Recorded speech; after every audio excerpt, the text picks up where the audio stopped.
Thanks for staying with us. We still have some Omatseye with us. So now let's now move now into the Nigerian situation where we are, because as a nation, I know there's a lot of projection out there. We're projecting who we're not, because we are living in poverty. Nigeria is poor in a lot of people's senses, but we project something totally different from what we really are experiencing internally. Exactly. Because we've almost seen it as a norm in Nigeria, where you have to package it, or you have to make it look glossy and glamorous. Fake it to make it.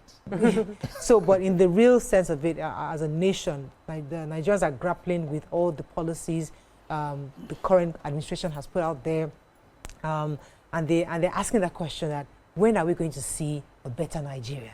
Because for many who are progressives, they had a deep sense of belief in this president and in the administration. And in 2 years, they're thinking to themselves, okay, are we still on the right track? Or have things derailed? Well, I think we're on the right track. And this question you just asked, we should have asked that probably 20 years ago. And we didn't. And we were living a lie. We were accumulating debts. We were living in a style in which we thought we were a rich country, whereas we were poor. And when the poverty came to catch up with us, we have to live the life that we should have lived before in order to become the country that we're supposed to be. But when the government came in, I remember meeting the president after he won. And I said that I didn't envy him. We didn't know how bad the situation was, at that time. I said I didn't envy him. I used the Yoruba expression, like Bashir.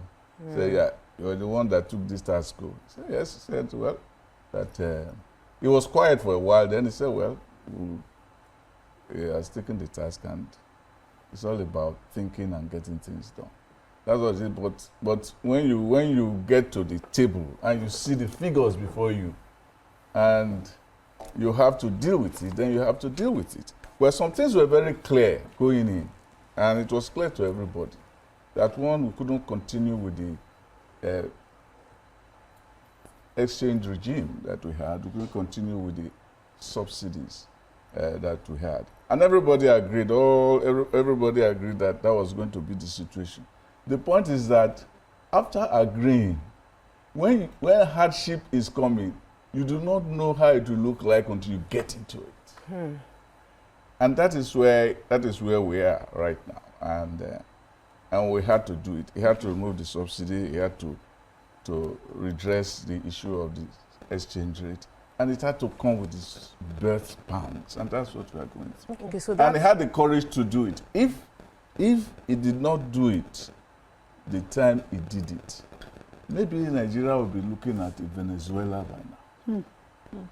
Okay, so you see what you said. A lot of social commentators on TV have even international media have always been applauding the move. But locally, the birth pang is painful.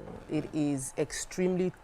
It feels like people are being choked. Yes. It feels like the government policy is choking Nigerians out of breath. And we have to acknowledge that that is happening.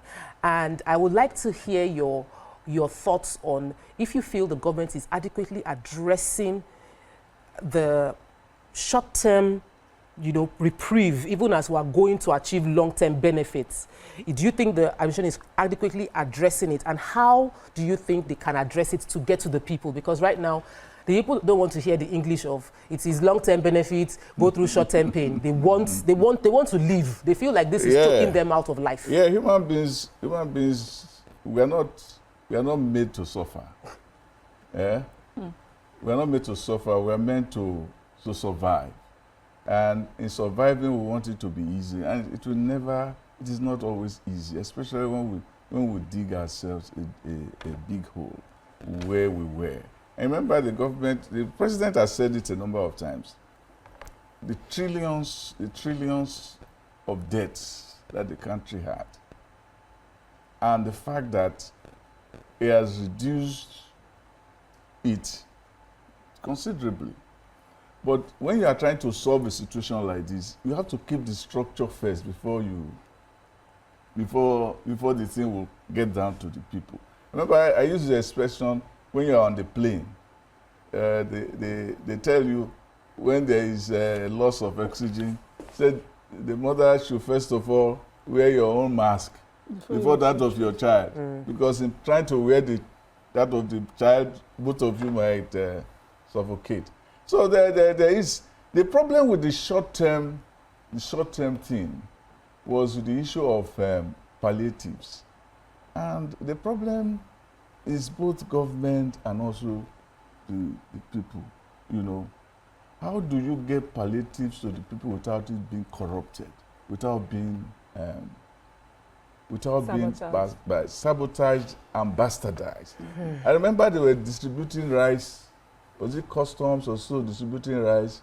And I discovered that some families, it was 1 bag per family or something like that. And you discovered that you had like 4 people from one family trying to get it, and then some people choked, and then they stopped it. Yeah. There was a problem with that. There was a problem with data.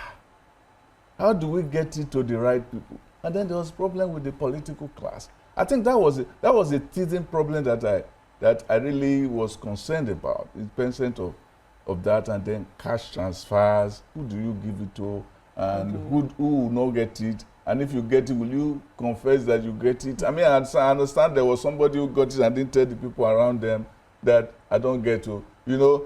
So there's also the problem. There's a sociological aspect of it. But essentially, the thing is to make sure that the structure is right. Because it is a long-term thing.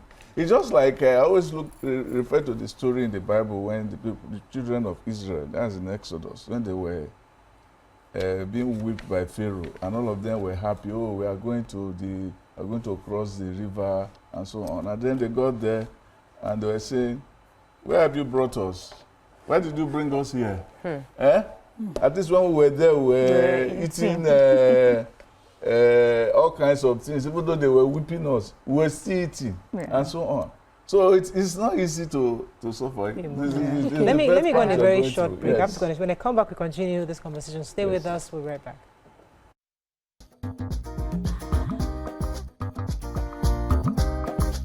Stay tuned. Your View will be right back.